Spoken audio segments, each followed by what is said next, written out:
కరీంనగర్ వెళ్దాం. అక్కడి నుంచి బ్రేకింగ్ న్యూస్ అందుతోంది. అర్ధరాత్రి 8 మంది దొంగలు బీభత్సం సృష్టించారు కరీంనగర్ భగత్ సింగ్ నగర్లో. వృద్ధులతో పాటు కుటుంబ సభ్యులను కట్టేసి నగదు బంగారం చోరీ చేశారు. అర్ధరాత్రి ఇంట్లోకి చొరబడ్డారు. ఏకంగా 8 మంది దుండగులు కత్తులతో కుటుంబ సభ్యుల్ని బెదిరించారు. డమ్మీ తుపాకులతో బెదిరించారు. 20 లక్షల నగదు 60 తులాల బంగారాన్ని ఎత్తుకెళ్లారు.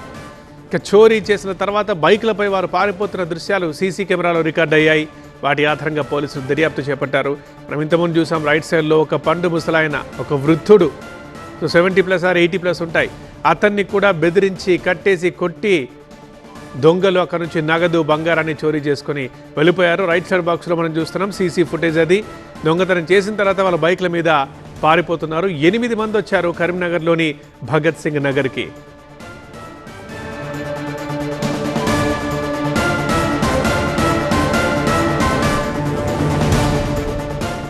సీసీ ఫుటేజ్లో మనకు క్లియర్గా కనిపిస్తుంది. ఎవరికి హెల్మెట్లు లేవు, కనీసం కర్చీఫ్లు కట్టుకోలేదు, ముసుగులు వేసుకోలేదు. సో క్లియర్గా వాళ్ళ ఫోటోలు, వాళ్ళ వీడియోలో వాళ్ళ మొహాలు కనిపిస్తున్నాయి. సో పోలీసులకైతే ఇది ఈజీయే, మనకు అర్థమవుతుంది వీళ్ళని పట్టుకోవడం. మరి ఇంతకీ వాళ్ళు కరీంనగర్ లోకలా లేకపోతే ఇంకా వేరే రాష్ట్రం నుంచి వచ్చిన వాళ్ళ ప్రస్తుతం పోలీసులు దర్యాప్తు చేస్తున్నారు. ఈ సీసీ ఫుటేజ్ ఆధారంగా దొంగల్ని పట్టుకోవడం మాత్రం తేలికేయడం కొంచెం సంతోషం అని చెప్పొచ్చు.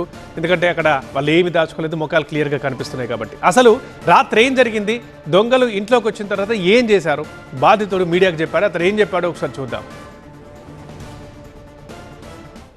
मारने के बाद में 21 लाख रुपए नगद थे अलमारी के अंदर.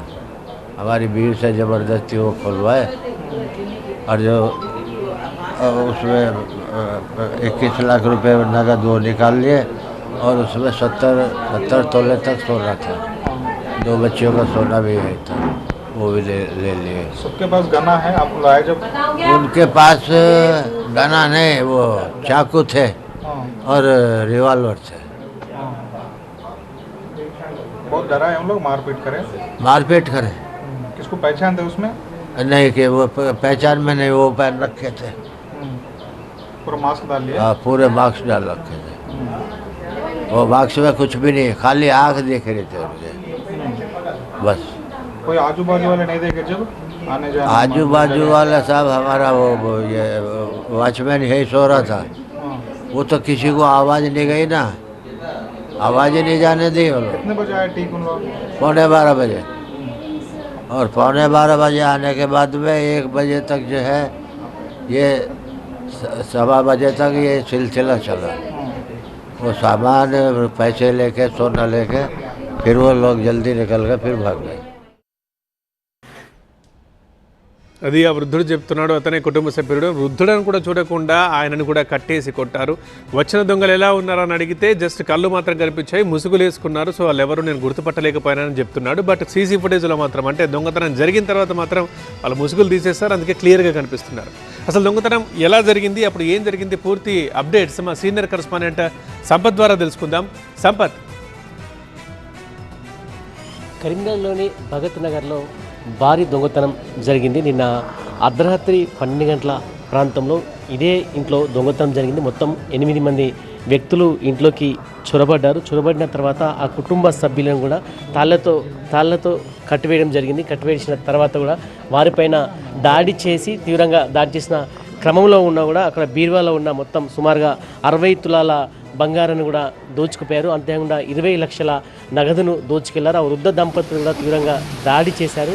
ఈ విషయం తెలిసిన వెంటనే పోలీసులు రంగంలో దిగారు. పోలీసులు సంఘటనా స్థలానికి చేరుకొని కేసు నమోదు చేసి దర్యాప్తు చేస్తూ మనం విజువల్స్లో చూడవచ్చు. ఇప్పటికే ఉన్నతాధికారులు కూడా ఇంట్లోకి వెళ్ళి అసలు దొంగతనం ఎలా జరిగిందో వివరాలు కూడా సేకరించే పనిలో నిమగ్నమయ్యారు. అంతేకాకుండా ఈ పరిసర ప్రాంతంలో సీసీ ఫుటేజ్ అంతా కూడా పరిశీలిస్తున్నారు. ఒక రకంగా ఒక పెద్ద దొంగతనంగా చెప్పుకోవచ్చు. అంటే 60 తులాల బంగారంతో పాటు 20 లక్షల నగదు. అంటే ముందుగానే వెక్కి నిర్వహించారు. మరి ఇంట్లో ఎలా బంగారం ఉందో ముందే తెలిసిందని చెప్పి కూడా కొంతమంది అనుమానాలు కూడా పోలీసులు వ్యక్తం చేస్తున్నారు. అన్ని కోణాల్లో విచారణ చేపడుతున్నారు. అదేవిధంగా దొంగలను పట్టుకునేందుకు 2 ప్రత్యేకమైన బృందాలు అయితే ఏర్పాటు చేశారు. ఈ కేసును పోలీసులు అత్యంత సీరియస్గా తీసుకున్నారు. అదేవిధంగా వృద్ధ దంపతులపైన తీవ్రంగా దాడి చేసి సుమారు 1 గంట సేపు ఇదే ఇంట్లో ఉండి వాడిని గాయపరిచిన తర్వాత కూడా ఆ బీరువాలో ఉన్న నగదుతో పాటు బంగారం కూడా మొత్తం దోసుకుపోయిన పరిస్థితి మనకు కనబడుతుంది. ఖచ్చితంగా 48 గంటల్లో ఈ కేసును ఛేదిస్తామని కూడా పోలీసులు సవాల్గా తీసుకున్నారు. ఇప్పటికే క్లూస్ టీమ్ కూడా రంగంలోకి దిగిన మొత్తానికి దర్యాప్తు మాత్రం ముమ్మరంగా కొనసాగుతుంది. 2 ప్రత్యేకమైన బృందాలు దొంగల కోసం గాలిస్తున్నాయి. కెమెరా పర్సన్ సలీంతో సంపత్, టీవీ9 కరీంనగర్.